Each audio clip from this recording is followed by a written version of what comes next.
I've sort of grown to like the emoji. They're so bad that they're almost good. This goofy-ass smiley face is ridiculous, but now I kind of like it. Yahoo! From the Fast Company Podcast Network, this is By Design. I'm Liz Stinson. And I'm Mark Wilson. Today, our guest is the designer behind the film with the most Oscar nominations of all time. The film, of course, is Sinners, which has 16 nominations at next month's Academy Awards. And the designer is Hannah Beachler. We'll talk with Hannah in a bit. But first, Mark, let's talk about the Olympics. Did you watch the Olympics?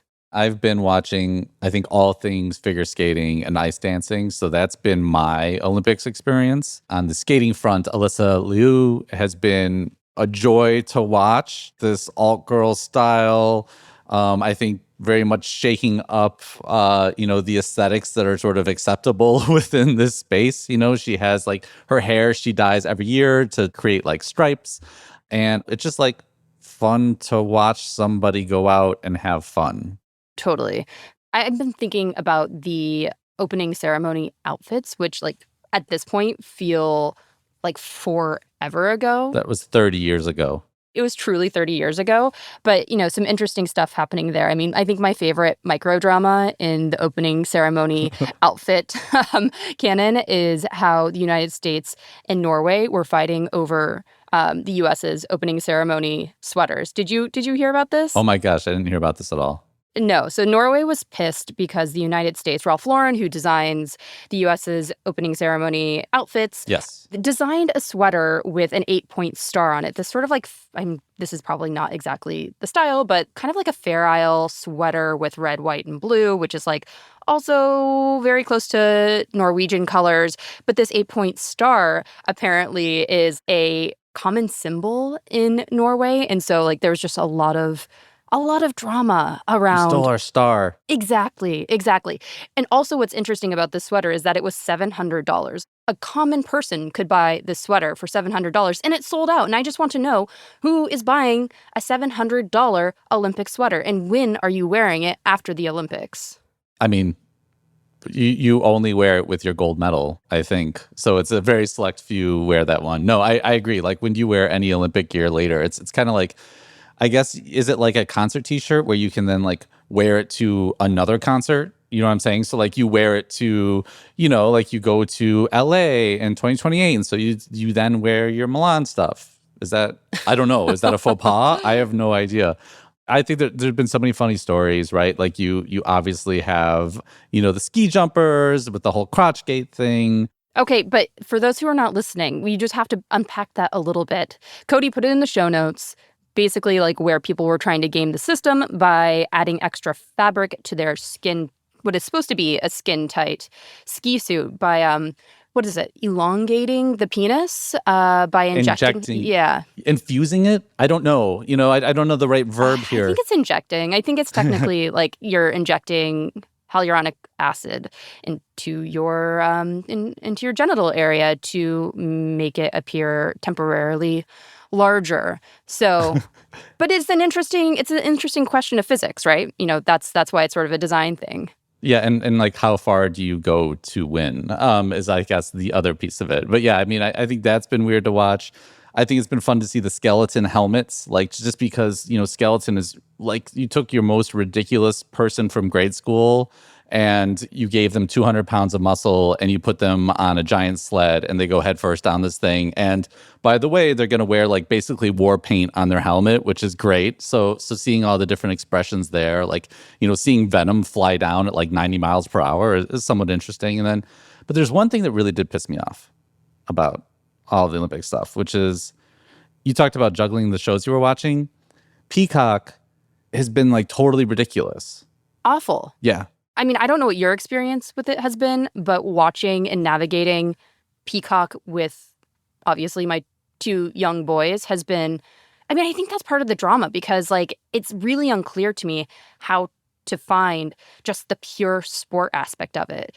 When you want to, like, go to skiing or you want to go to skeleton or you want to go to any other event, it was really, really hard to navigate. I ended up just watching it on Hulu most of the time, so I don't know. So you completely abandoned Peacock. I did. Should we get on to some serious news? I think that's all I have to say about the Winter Olympics. See you in 4 years. See you in 4 years. Yeah. So the next thing I want to talk about, Mark, is the fact that you recently flew out to San Francisco to look at Ferrari's first EV. But what's interesting about this is that when you got out there, there was actually no car. There was just a seat, a steering wheel, a couple car parts. And I have to admit, as your editor, I was I was kind of surprised about by this. I expected that you were going to see the full car. And only Johnny Ive could get you and however many other journalists to fly to San Francisco to see a bunch of car components that are on display in a studio. So tell us about that. So yeah, the Ferrari Luce, as it's called, or the Ferrari Light, is their first EV, and it was developed, in conjunction with Love From, which of course is Johnny Ive and Mark Newson's studio, and it has a ton of sort of ex-Apple talent. And, Ferrari tapped them to do their thing. What's interesting about this vehicle is it's something of a capsule collection item, where it means like it's not necessarily telegraphing the full future of Ferrari. Instead, it's more of a sort of an auteur's car where they were able to put forth their own thesis and not necessarily worry about the rest of the line and how it would impact everything. Okay, so what did the car parts, I guess? What did the car parts look like? The thesis here, and they did win me over on this idea, which is that Johnny's perspective was the interior of a car is a collection of many different products. And, if they showed the outside of the car, nobody would pay attention to all the product work on the inside of the car. And there is a lot of interesting product work inside. So you have what's called, you have sort of the steering wheel and what's called the binnacle, which I did not know that word. It's basically your instrument panel. And the steering wheel has a sort of more rounded, simplified approach to what Ferrari's already has. But what's, I think, a really nice sort of touch is that the wheel and that binnacle move together. And so it's a really good example of just how I think Love From was thinking about the UX of driving, and this idea that when you move the wheel of your car, you often then you can't see how fast am I going? What are my RPMs? Are you talking up and down when you're moving it? Up and down, exactly. Uh-huh. So when you tilt it up and down, the whole dash moves with the wheel. Can I just ask, how often are you moving the steering wheel up and down? Not often, but the idea is that you can be in a position that sucks, right? And it always just sucks for you. And so hopefully this is a better approach. I mean, I think the instrument panel is also it's literally 4 screens. It's 3 round screens inset in a 4th screen, and it's a mixture of digital and sort of physical dials. I think the experience of that is going to be very cool to see in motion. It doesn't really feel like anything else you've seen before. I can see how skeptical you are as I talk about this. It's kind of hilarious. No. Actually, the part of the car that I was really impressed by was, and granted, I saw photos of this, I read your story, I haven't actually experienced it myself, but the metal toggles on the touch screen, which is really interesting because it's very hard to make a car today without a touch screen. I mean, touch screens are everywhere in cars, but seeing how Ivan Newsom really approached this differently by adding these, I don't know, were they aluminum? I don't know what material it is, but aluminum toggles on the touch screen. That's an admission to me that physical controls are almost like a luxury symbol in some ways, right? To have that. And you see other car makers sort of shifting back to physical controls, which I think is way, way overdue. But, this is sort of proof that this is where the industry is heading, even at this very, very expensive and high level. 100%. I mean, the way they talked about it was that for a lot of reasons. One, there's the human factors reason that, looking at a screen is dangerous. And meanwhile, a toggle switch that you can just reach over and touch out of muscle memory is more effective. They were inspired by helicopters and really high performance vehicles. But the center screen is interesting because it's, I think, the most divisive component of the whole thing. I've seen, I'd say, a lot of blowback to the design since it went live, and a lot of criticism. And, I think part of that criticism, I can see and just say well, you've clearly never driven a Ferrari before because they are kind of a UX nightmare. But the other piece is just that people are surprised that there's this. Have you driven a Ferrari, Mark? Of course I've driven a Ferrari. And then but the middle, that middle tablet, they've really pulled it from inside the dash to outside so they can tilt it. So it's actually like kind of moving closer to you or to the passenger. And a lot of people, I think, are responding to that really negatively. And I'm curious how the whole thing will actually feel when you're driving. I'm curious how it will look when we actually see the true interior. I think it'll be an influential choice they're making. It is less integrated in a sculptural way to the vehicle, but as sort of a discrete component, I think it will be more usable. Yeah. And to be fair, I mean, this is a car not for the average person. How much of this is going to trickle down to a Honda Civic? I don't know. But it's like a high art car, essentially. I mean, it is. And also it's also really fun, right? Like my favorite little chunk is what they call launch mode, where you can reach up, you got to reach above your head, you pull on this pneumatic lever, and then the whole car goes orange in the interior, like warning everybody, and then you take off super fast. It's pure theatrics, right? And I actually love that sort of sensibility from Love From, because I think there's a misconception that like Johnny Ive is this rugged minimalist. No, that's like straight up cartoon car. Exactly. It's super fun. And it's like, and I can only imagine having a few people in the car and doing it, and how it becomes sort of a group activity to risk your life doing that rather than just a solo activity where everyone is sort of along for the ride. Right. Well, Mark, I hope for your sake, when you get to test the full car, you get to pull that lever. I do need budget, by the way, to travel to Italy to do that. So we'll talk later. Talk offline. Okay, moving on. We do have to touch on something that's less fun, unfortunately. Less fun than Ferraris. Yeah, but it's really, really in the news right now. We are going to be talking about the big social media trial that is underway in Los Angeles. It started earlier this month, and it has some really big implications for big tech. I'll just lay it out really quickly because there are some details here that I think will be helpful to understand. So the teenage girl who brought the suit alleges that Instagram, YouTube, and other social media platforms have been designed in a way that make users, in particular children, addicted to the apps. That's the argument. So Meta and Google are both defending themselves in court right now, but TikTok and Snapchat both settled before the trial began. What I think is interesting here is that this is being called a bellwether case because it kind of sets the course for future litigation on this topic, and there's going to potentially be a ton of litigation on this topic. I think there are some like 1,500 cases with similar claims that are awaiting trial. And the reason I think we want to talk about this, Mark, is because at its core, in my mind, this is really a design story.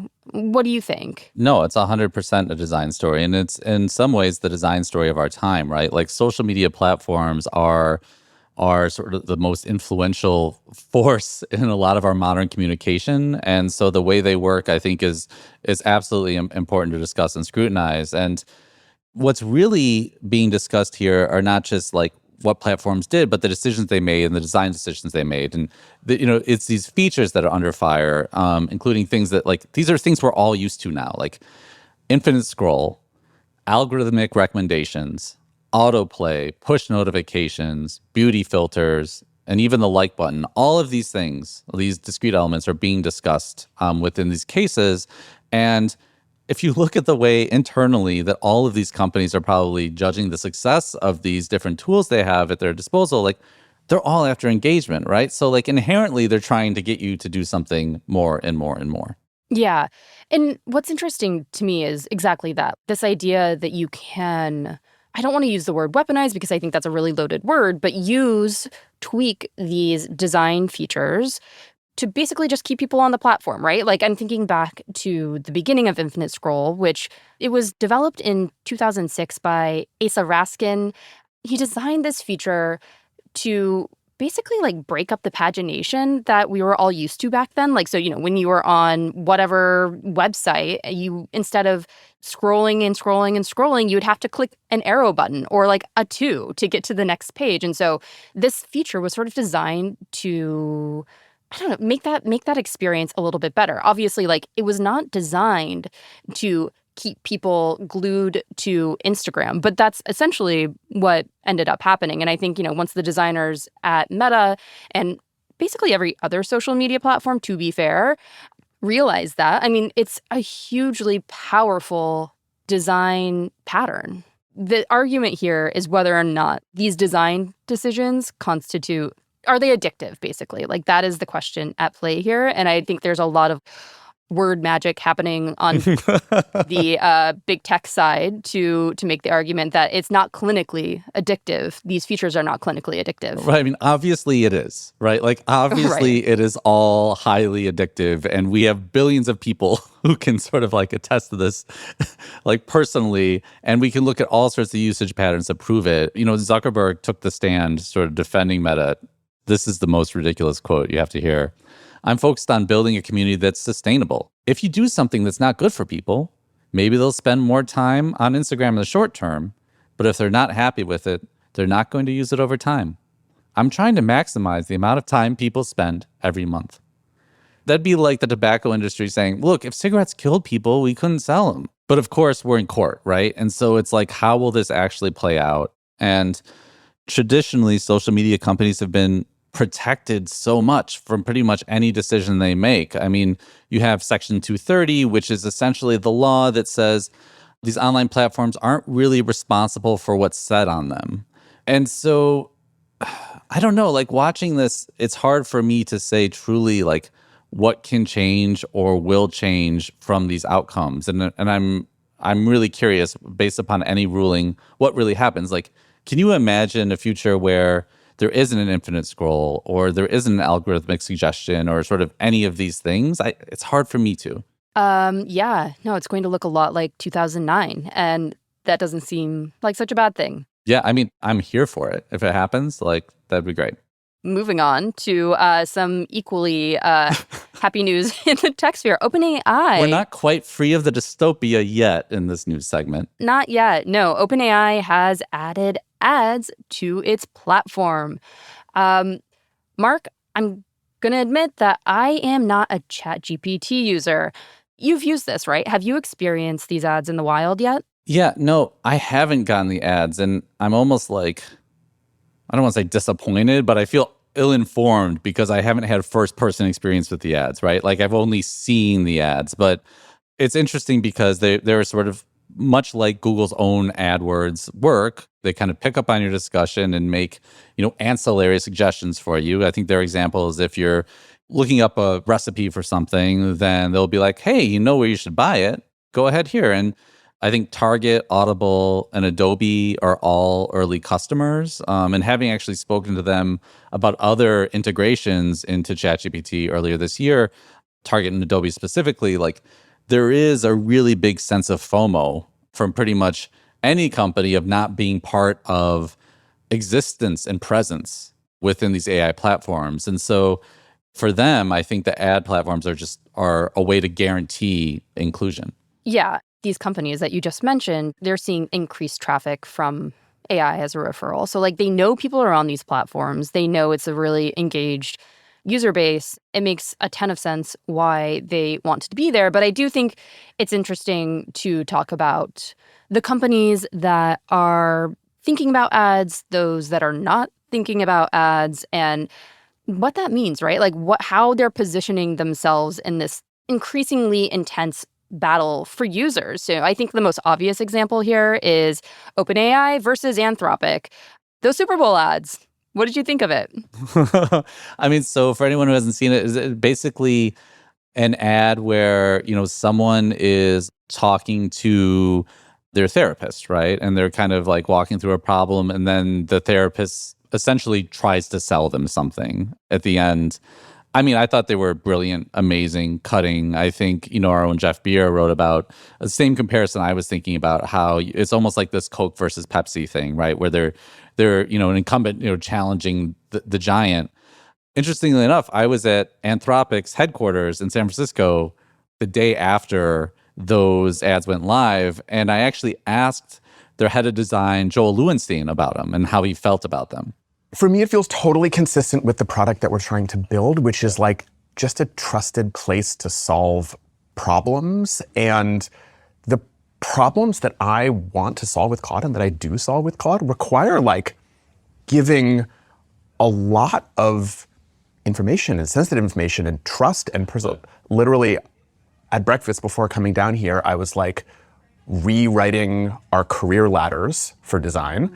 And I'm planning to then take the new levels, the new sort of like way we talk about people's careers, bring in individual people's names and performances and projects and start to like stress test. I won't write the performance reviews, but I'm using it to like plan careers and plan promotions and race and all of it, like really sensitive stuff. And so there's a lot to talk about in like the product experience there, but I think the idea that Claude is there exclusively for me, for problem solving with me, a sort of an intimate protected space in which I know that it is like me and my challenges and Claude helping is like paramount. And I think that inflects the product, the brand, the like positioning, et cetera.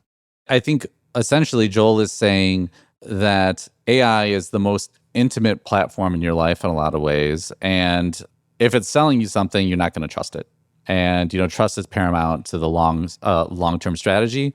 But then at the same time, you have sort of Sam Altman countering saying it's exclusionary to make people pay for a service when it could be free to everyone if we have ads in it. And so I think there is a business argument to be made sort of in each case. But gosh, I'm so sick of the ad-based economy. It really ruined the internet in so many ways. And we just have this chance to reboot right now, right? Like we have this little tiny window to like plan the next better decade than we've had. Sure. I mean, just thinking back to what we just talked about, right? Like so much of why social media platforms suck is because they have ads, right? They have to optimize that engagement because the more people are engaged, the more money they make off of the ads effectively. I mean, at the end of the day, that's sort of the business model, right? So like OpenAI, Anthropic, they're not really immune to the economics of the internet and how you get people to pay for things and how you monetize it beyond people paying for subscriptions. But I do see like the instant enshittification of a platform as soon as ads get on it. And like that's 100% what is going to happen. So like, Sam Altman's argument that this democratizes access to AI, I think that's entirely true. Very curious to see how the user experience changes for people who have ads and people who do not have ads, right? And I think, you see that even on like something like Netflix now. You go onto Netflix, you pay $15 a month, and you're still getting served ads after many, many promises, like back in the day, that was not going to happen. There's only one way this goes in my mind, and it's downhill. I just don't see this being a pleasant experience for people. No, I think you're absolutely right. The last sort of 50 years of telecommunications has taught us that once an ad enters the platform, it will always be there and only sort of be more and more sort of entrenched and insidious within it. And I just think fundamentally, once you put an ad onto a platform, it will try to get engagement. It will never say, you're done. Go ahead. Leave. Go outside. Go live your life. The ultimate AI, isn't that like what you wanted to tell you? We'll be right back for our interview with Hannah Beachler.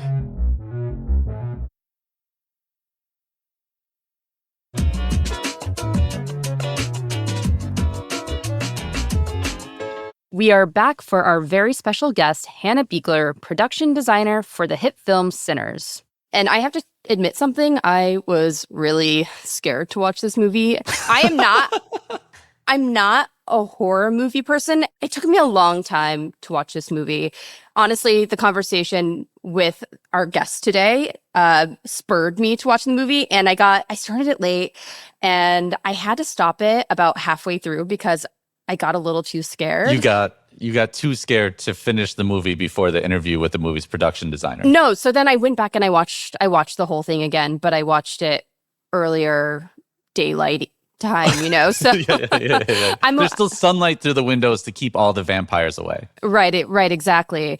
But as it turns out, this movie is not really scary, despite like me sort of like having that like twinge of fear.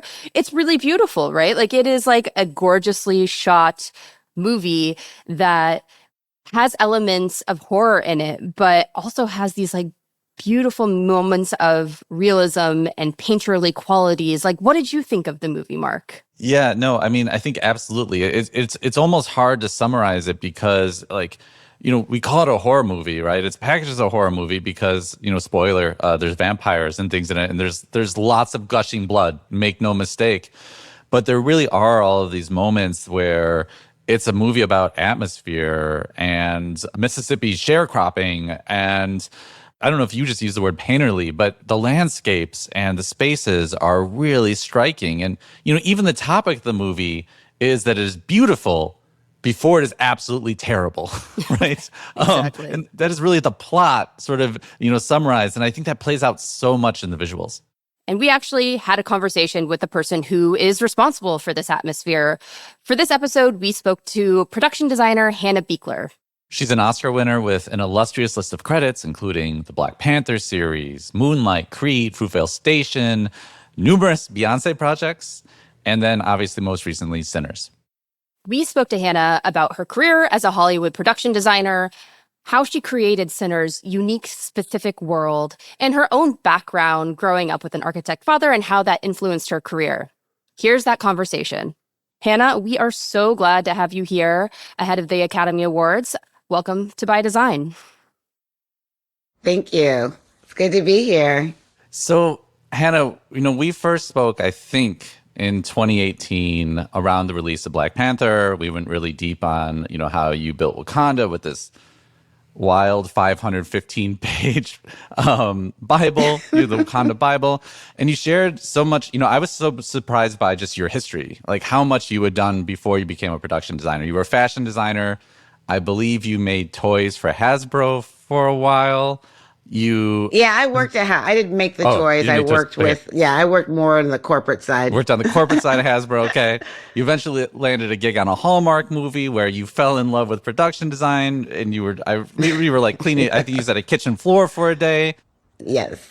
And then, so in the 2010s, then you start making, a lot of horror movies, right? And you pretty much were until you team up with Ryan Coogler on Fruitvale Station. And so I remember you telling me, this is a big setup, but I remember you telling me that Wynn Thomas, the production designer behind, a lot of Spike Lee projects, recently Hidden Figures, he gave you a key piece of advice, which was stop working on horror films. He did say that. Yeah, it's funny to me because you made Sinners, which is obviously a horror film, and it's the most nominated movie in Oscar film history.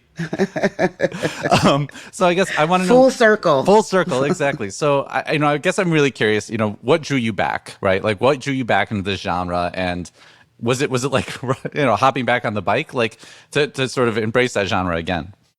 Well, one of the things was, the major thing was Ryan, right? He's, said, I'm doing this movie. It's a horror movie. And I was like, oh, Ryan doing horror. What would that look like? But then, I went into I told him, I said, I did all these horror movies, in Louisiana and, Shreveport, New Orleans. And I was like, I know all about blood. I know all about what to do with blood. I'm ready. I was excited to get back into it. And I was really curious because he's never done horror. And I was interested to see what does that look like coming from Ryan. And, because I knew it'd be more, right? I knew there was going to be something to it. Yeah, it's interesting that you said that you knew there was going to be something more, because one thing that I was really curious about, this movie is unique in that it is supernatural horror, but it's also deeply rooted in reality, down to the smallest details. And so how did you begin thinking about what the atmosphere of Sinners could look and feel like given those two very different vibes or requirements? That's a great question, because the first thing I did was because I didn't really know where to go, I went to what I do know, which was start researching the time period, start researching the area, the Delta, the economy, the people, what was happening in the world at that time, and how did that affect life in the Delta?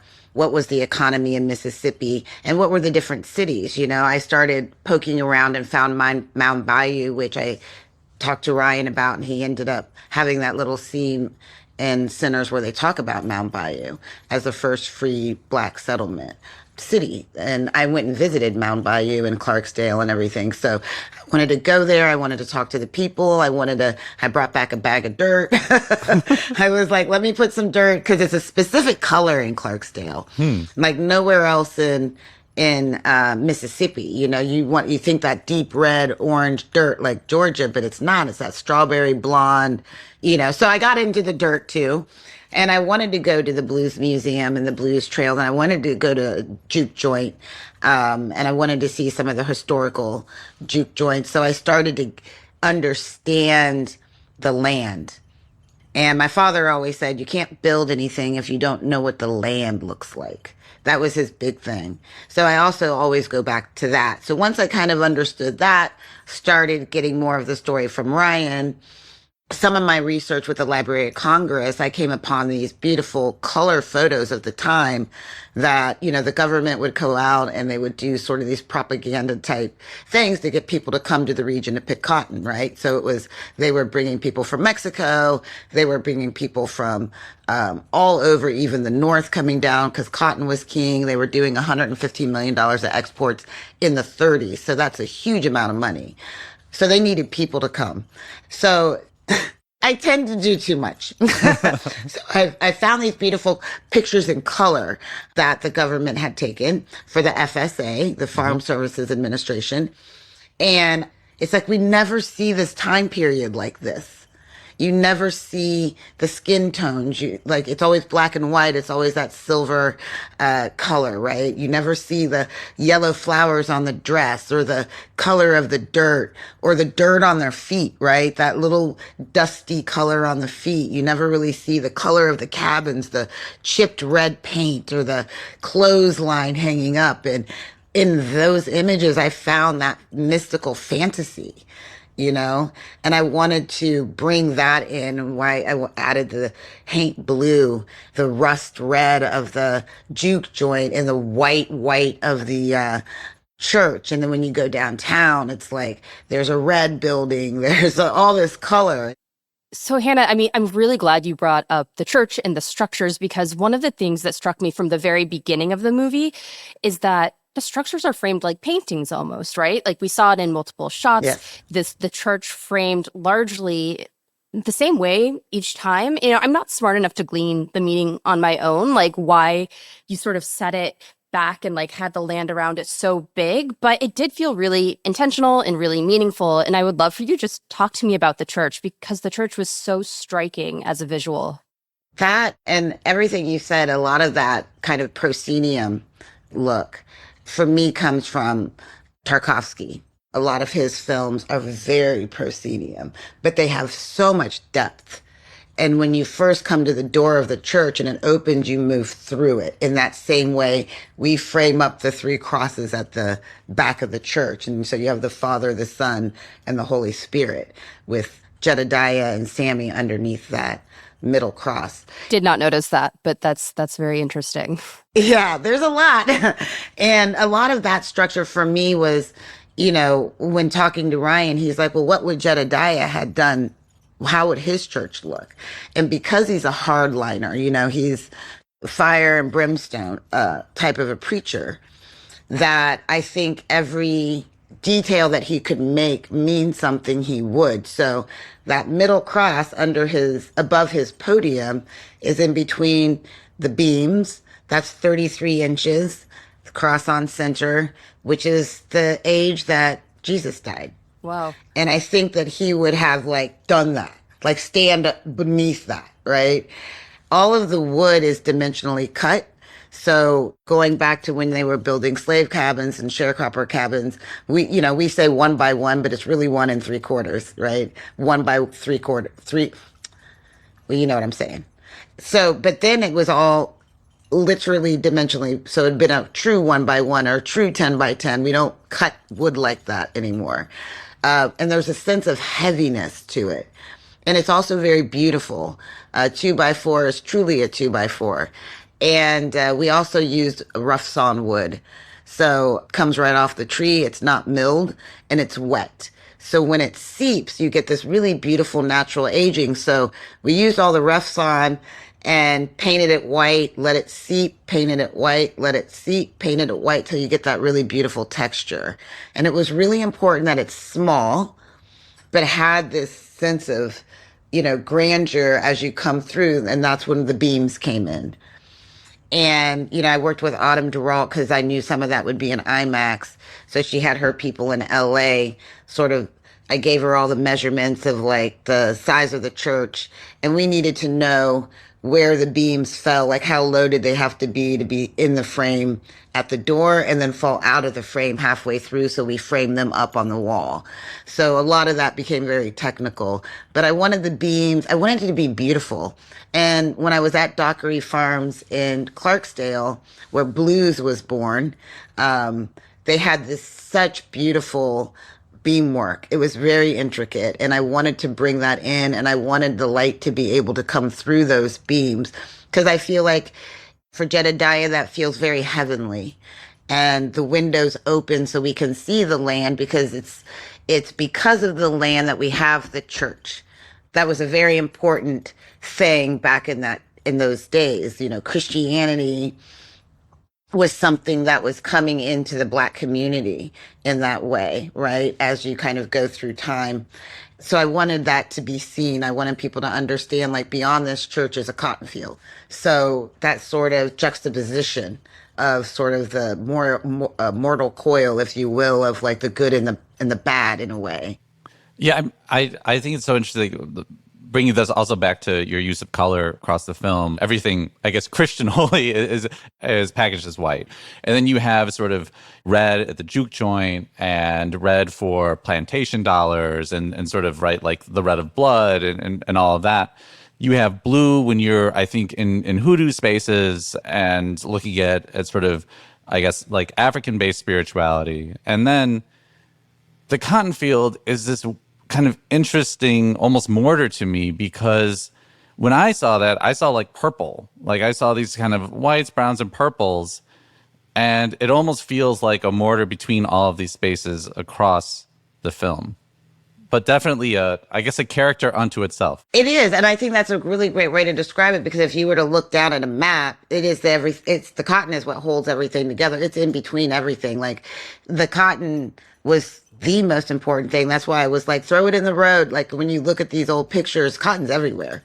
It's mounded up. Like when Sammy throws his bag on the porch, it's just a mound of cotton. You see cotton on the roads when we get to cornbread, because when they're, going off in their carriages, it's falling off the back. And it's what held together the economy. It's what held together families. It's what held together this idea of growth at that time. And then we, of course, get to the Depression and everything goes south, but no pun intended, because we're in the South. But yeah, so I think that was really important. And the blue of Annie's is that Haint blue, and living in New Orleans, I'm very familiar with it. And the thing about it is that there's different colors of Haint blue. In New Orleans and Savannah, you're going to get that real light blue underneath the porches, right? Some say to keep away mosquitoes, some say to keep away evil spirits. But when you get to the East Coast, South Carolina, Florida coast, you are hitting the Gullah Geechee coast, which is really the people who know their whole ancestry coming from Angola, coming to South Carolina they were specifically taken to grow rice in South Carolina. But then, I think it was one huge plantation, when that plantation master passed away, he left the land to his slaves. So then they owned that. And they kept their culture. They kept all of the spirituality, all of the things that came with him from Angola. So that Haint blue is a very different color. It's a very teal green. And almost sometimes you'll see Haint blue and it'll be green when you're looking sort of in that region. And it was so beautiful and punchy and sort of singular, which I think that Annie was within the film. She was kind of the knowledge of this spiritual world. She tells us the story in the beginning. So I wanted that to be so prevalent that when she walks to that back door, she's framed in this protection and she's going to bring that protection to the group. So, and then when the little girls come out and they do that wide shot, you see that it's not just around the window frames, it's the front of the house. So that was that color. And in the end, when I first did the sketches and I did the juke, Annie's, and the church, and I instantly knew the church was going to be white. And then Annie's, okay, Haint blue, and it's going to be this blue. And then I was like, well, I think that because of capitalism, because of blood, lust, all greed, all of these things, we have the red of the juke joint, hedonism, right? The devil is there. And I think Jedediah talks about it. We have an American story, red, white, and blue. And it is a Southern Gothic American story. And that also kind of speaks to that color scheme. Yeah, and also even Smoke and Stack, right? Like having their colors, they Yes. sort of have their own colors, which was helpful for me just as like an orienting mechanism, like who's who, like what's going on. I don't know if that was. I mean, everything seems to be intentional in this movie, in the work that you do. So, what was the thinking there? Yeah, it was very much, and once I kind of pitched the red, white, and blue to Ryan and we talked about it, and he was like, okay, yeah, I can see that. And then when him and Ruth Carter, the costume designer, were talking about like, how do we separate, Smoke and Stack? Again, the blue came with Annie in this more stoic, more taking action. Smoke was the one who killed the father, who shoots the guy. Stack in this red with the Italian fedora, of course, the Irish and the Italian, very flashy. He's about the money. He's about the thing, the gold tooth, right? He's gonna manipulate and gaslight before he pulls out a gun. So he's not so serious about the threat, right? And not like Smoke. And it can be very stinging and biting. And I think he needed to be shown in this very calm color because blue, like water, can be very calming, very spiritual. Whatever's coming from that in his place, whether it's anger or this sense of obligation, it's going to be direct and it's not going to be pain free. Whereas with Smoke or Stack, it's like, he's drinking a beer, he's manipulating Delta, like, you want that cold beer? All right, well, come to make $20, right? So, he's always playing, both sides of the fence. And I think that's a little bit where that red came from. Yeah, I mean, I noticed the red right away, but the red that Grace uses for the sign almost glowed, right? I don't want to linger too much on colors, although I think Yeah. colors are so significant in this movie, but I just sort of noticed Yes. like and there was that whole interaction with her being like, we've only got red, and then he tries to negotiate it down. And it's so it's so good. I don't know. She's also painting that sign red, and you're like, oh, this is bad. Things are Yeah. about to go real bad. Yes. Right. Yeah, it's a little foreshadowing. It's a little showing us kind of who everybody is in a very subtle way. And I think it's also like just something to bring from them to the juke because there's a piece of everybody's environment in that juke, whether you see it or not. So I'm always interested to see what people say about like, okay, what do you think was the church? And, what do you think was Annie's that's in there? So because everything also has a twin. The church and Annie's are twins. Their spirituality, they're just different sides of the coin. The church and the juke are twins because both encapsulate greed to some degree. And I believe there's one of the scenes that they shot that isn't in the film was actually passing the collection plate. And, there was a kind of a insert shot of that going around, sort of to signify, and people putting their plantation money in it. So it's sort of to signify like, then we have the guy buying his corn liquor with the plantation money. So are they different? That's kind of that question there. My God, there are just so many details that obviously I did not notice. I know. I need the film replaying right now. Yeah, exactly. Like I need it on like the separate screen next to us. I mean, what's so interesting to me is that you're almost over designing, right? Like usually, traditional Hollywood films, they're essentially a business. And so, sets are, built to express themselves really only to the lens and to the screen. And what you're doing is adding on a lot more.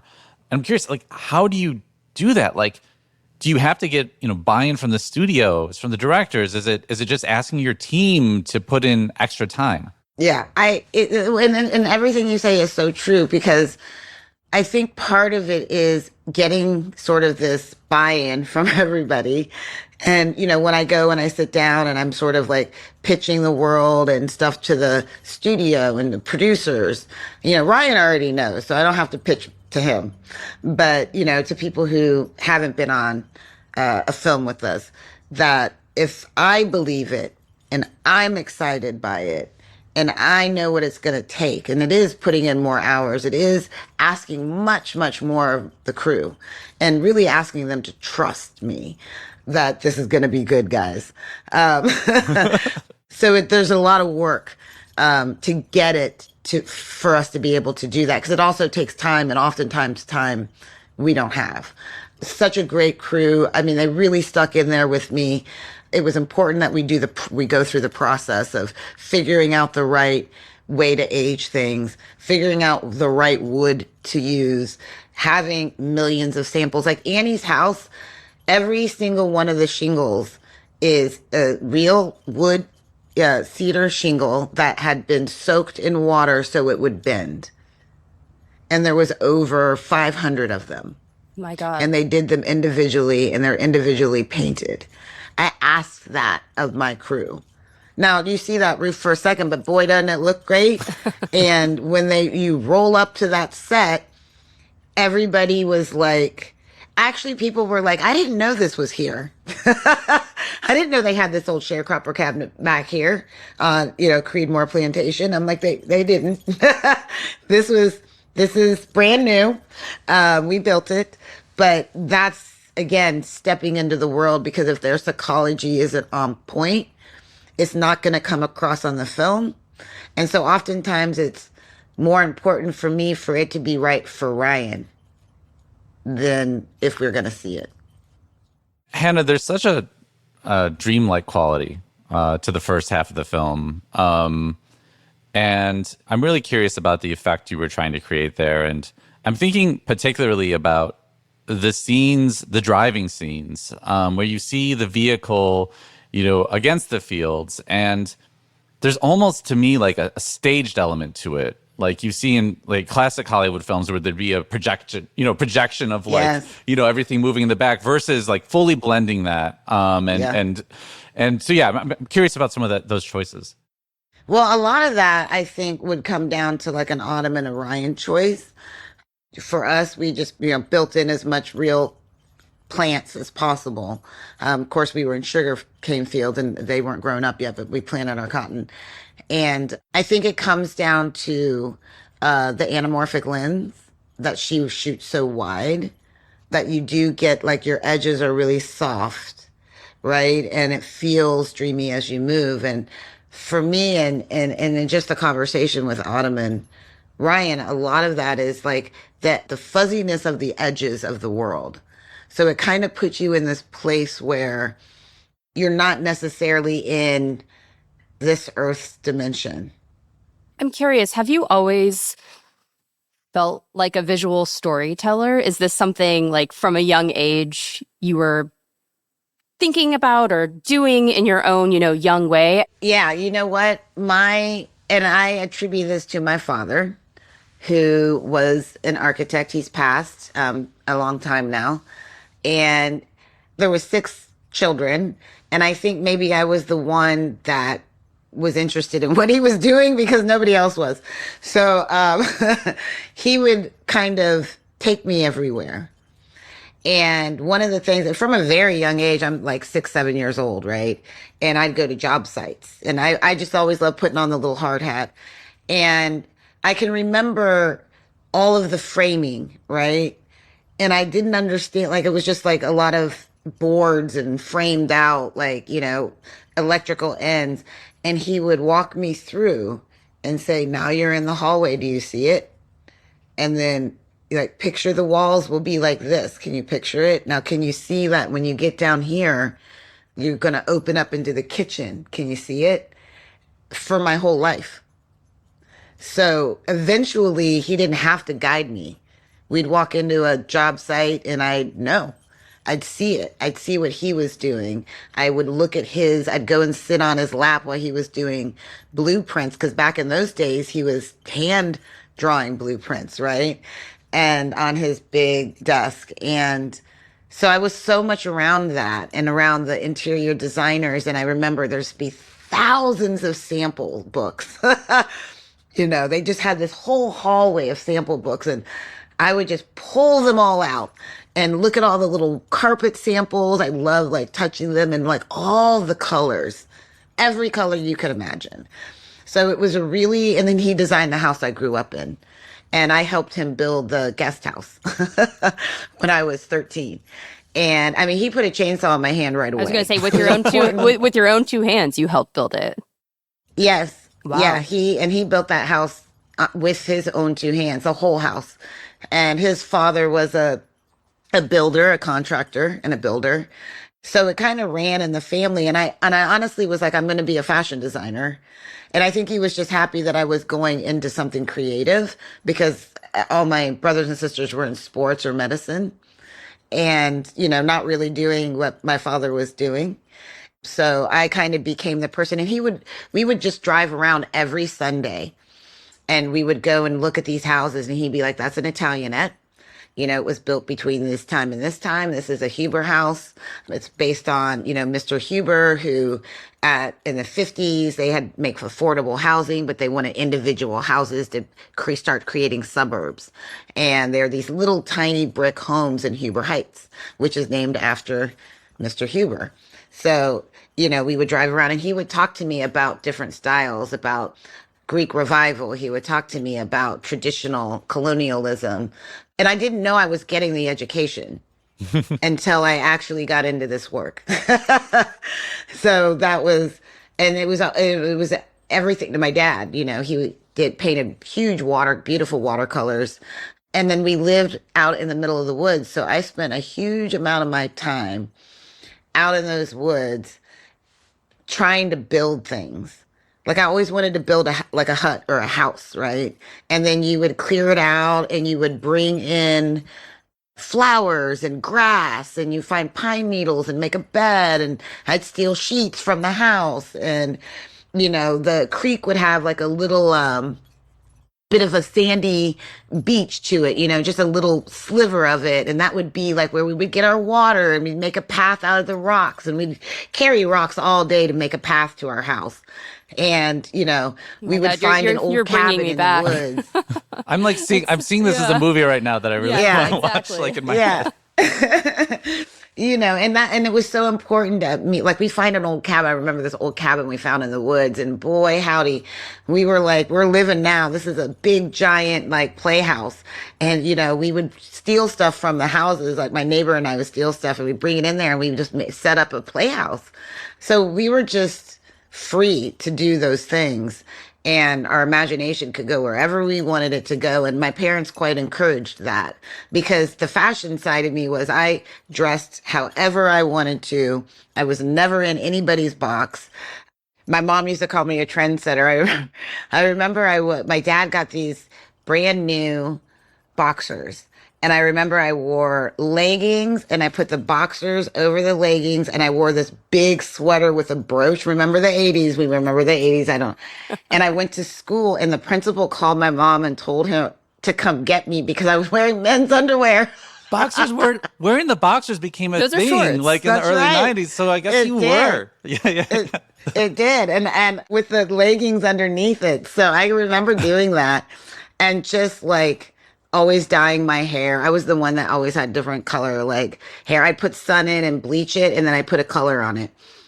So I was always kind of in that space, quite just like in my own head, in my own world, and no one ever stopped me. So I just continued to do that. Zooming out from Sinners for a second, there are a lot of, I think, really nice films out this year. And I'm curious for you as a professional production designer, looking around at sort of fellow nominees or not, were there one or two sort of moments or pieces of work that really stuck with you this year outside of your own? There was. One of the films that really stuck with me was Begonia. Oh, did it get nominated? Yeah. It's up for Best Picture, and I can't remember what's up for Best Production Design. Yeah. It's Best Production Design. I did not see Hamnet. Sorry, Fiona. I love her to death. We were actually nominated together. She did The Favorite the last time. what was the other one? Frankenstein, beautiful. I love Guillermo del Toro, and I don't know Tamara, but I can't wait to meet her. His films are always so lush, the world, and then they're epic, right? Like they're epic in size of sets and how much depth and how big, and a lot of it is all built and all created, and such a beautiful work, just amazing work. And then of course Marty Supreme, Jack Fisk doing our sort of Jack is a legend. It is so it's weird to think that I'm in this field. How come? You know what I mean? I don't know. Because I don't see myself there, right? I don't see myself as Well, you've won an Academy Awards. I don't know like It's what else is required to feel like you're part of the world. you know, because I fangirl out over these course. guys Yeah. who, you know, I was watching when I was coming up because they were doing it. Even Tamara and, you know, Fiona and I are kind of in that boat. It's pinch yourself time. But there are so many good films out there right now. Are you watching these films with your production designer eyes, or like, I'm going to the movies eating some popcorn? Or like, can you separate those two?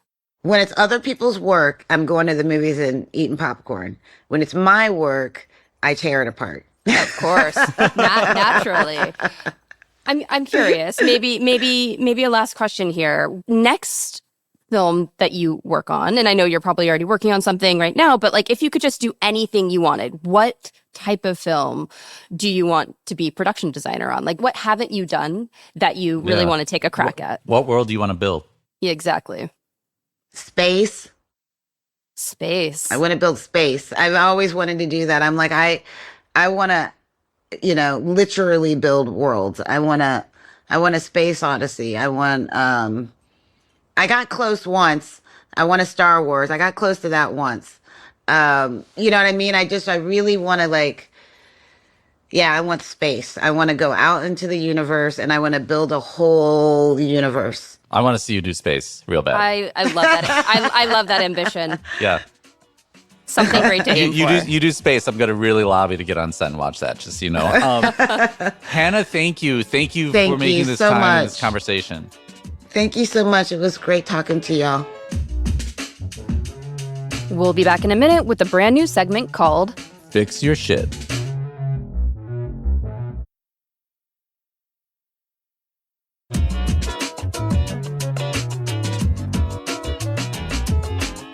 Okay, it's time for a new segment based on Mark's new Fast Company column called Fix Your Shit, the premise of which is Mark basically telling companies to fix their shit. Real deep metaphor going on here. So we're going to kick things off today with, I think, what is just the worst piece of software used by the most amount of people in the world today, Microsoft Teams. Ugh, such an easy target. I almost feel, I mean, I shouldn't have to say all this, but it's absolutely ridiculous that something is so bad used by so many people. So, little backstory, we transitioned to Microsoft Teams probably, I don't know, a year ago. It feels like 1,000 years ago. I thought I didn't like Slack. And oh my gosh, Slack is a sort of luxury airliner compared to the piece of crap that is Microsoft Teams. It's like, I said the first day of working in it was like being in an office building with no windows. Everything about the type and visual design of it is somehow oppressive. I agree with you. Microsoft Teams is really, it's a hard thing to use, but can I just like flag the thing that makes me angriest at this very moment about Microsoft Teams? Yes. I don't know if you've noticed this, but they've started correcting grammar in Microsoft Teams. So Huh, I must have perfect grammar. I didn't get that. Go ahead. when you misspell something, it will fix it for you. And misspellings is just vernacular of instant message. You can't fix misspellings. Like that's like the whole thing. Like you're like, this is real-time communication. And on top of that, I know this is your column, Mark, but I have some thoughts, obviously. Last thing I'll say is now they're also capitalizing proper nouns. So if I type Mark, you're the only thing that's capitalized. That's so weird. So that's my contribution to this rant. I haven't noticed Mark yet, but I will be soon. I mean, so the first thing I hated about Teams was just like sending a message, which was like, the message threads are formatted like email unless you turn that off, which is so weird, right? Like when you say good morning, like there shouldn't be a header that says good morning and like needs more commentary. The other thing is that the whole metaphor of communicating in these stacks is broken. I mean, you have dozens of conversations happening at a time. If you map that to a physical space, it would be like 10 meetings going on at once and then expecting that someone sat in on them all. I just like constantly am missing information that's being passed around. Somehow it's worse on Teams than it was on Slack. It was already bad on Slack. It was already bad on Slack. Yeah. But I think the other thing is like its biggest sin is it doesn't leverage its own monopoly and its own capabilities, right? So what I'm saying by that is, why can't I check my email in Teams? Why do I have to go to Outlook separately to do that? Oh my God. You know what would be a killer feature is if you're trying to like send it, like give somebody an email. I did this the other day where like someone asked for an email. Why do I have to go into my email, search for the email, copy and paste it and put it in Teams? Like, why can't I just type the email and it pops up in my Teams chat box? Like that's like it's already integrated with my Outlook. Yeah. You want this advanced feature. I just want a damn tab that lets me open my effing email. You know what I mean? It's like not an advanced feature. Baseline isn't even there. I'm with you. Yeah. I like that idea. Today I had a meeting. The person was out of office. I didn't see the out of office. Teams let me just go into the meeting and hang out there for 10 minutes. It knows that person's out of office. Why the hell didn't it tell me? Right? When someone messages you a file and it's in OneDrive and you somehow don't have access to the file, even though they just sent you the damn file, what is Microsoft doing that it sort of has all of these different dumb pieces of software? It's half rolled up into this like crap ball. And then like, oh, they don't actually work together though. They're like still all independent pieces. I don't know. I just feel like every day I'm in Teams is a little worse. The final thing that like really broke me was going on vacation recently and just wanting to turn off notifications. So you go into Teams to do that, and it looks like at first like there's a toggle to turn off notifications. There is no toggle to turn off notifications. There are several different options on how you want to tune many different types of notifications, and there's like over a dozen of them between different app mentions and things. If you want to turn them off, you have to go to system settings within like iOS or something. You have to do it that way. You have to be like, Teams no longer has access to my phone, because I guess ultimately what Teams is just this evil corporate engagement play where they do want to keep people working more. They don't want to add to our sanity. They don't want to clarify information. And I guess that's what I got to say about Teams. I just don't know how a company as valuable as Microsoft, with the install base that they have, has created something that's so bad and makes people so miserable. I have never met a single human being who likes Teams. Can I say one other thing about Teams that is sort of like rage baity? I've sort of grown to like the emoji. They're so bad that they're almost good. Like at first I was very embarrassed to use them because, you have like this like goofy ass smiley face that is ridiculous. But now I kind of like it. It's so silly that it's almost pleasant to look at. I mean, it's almost like a wild protest of everything else that Teams is, right? Like it is so exuberant. It is trying to break out of this cage of Teams. No, I actually like their emoji work. I wrote about it a few years ago. I think it's like, it feels a little bit different and it is totally extra and I'm here for it. So there you go. Fix your shit, Microsoft Teams. Except the emoji. Those can stay. That's all for this episode. Thanks for listening. By Design is produced by Cody Nelson with mix and sound design by Nicholas Torres. Our executive producer is Josh Christensen. Remember to subscribe, rate, and review wherever you get your podcasts. And we'll see you next time.